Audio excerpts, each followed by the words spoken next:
তো guys welcome back to our mini blog. তো আজকে আমরা চলে এসেছি একটা অন্নপ্রাশন বাড়িতে। তো মা প্রথমে ঢুকছে, তারপরেই আছে ছোট মা বনু, তারপর আমি ঢুকছি। তোমরা সবাই ব্লগটা দেখতে থেকো স্ক্রিপ্ট না করে। তো অলরেডি আমরা ভেতরে চলে এসেছি, একজন হাই করে দিচ্ছে ব্লগে। ওই যে ছোট বাচ্চাটা, ওর নাম অর্থ, ওরই আজকে অন্নপ্রাশন। আমরা সবাই দাঁড়িয়ে একটু ছবি তুলছি।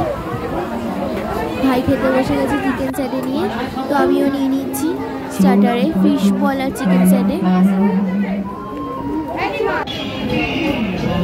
তো আমরা সবাই দাঁড়িয়ে এখানে খাচ্ছিলাম। তো আমরা একটু নিচে বেরিয়েছি, খুব গরম লাগছিল আমি আর বনু। তো আমরা খেতে বসে গেছি।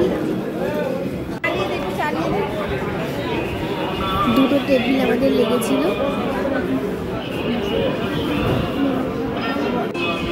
ফার্স্টে ছিল কুলচা আর হচ্ছে চানা মশলা, খুব ভালো হয়েছিল রান্না। ফিশ ফ্রাই, তোমাদের রাইসটা দেখাতে ভুলে গেছিলাম, পোলাও, পনিরটা শুধু কিন্তু তার চাটনি, পাঁপড়, আইসক্রিম। তো সবাইকে টাটা, আবার পরের মিনি ব্লগে দেখা হবে।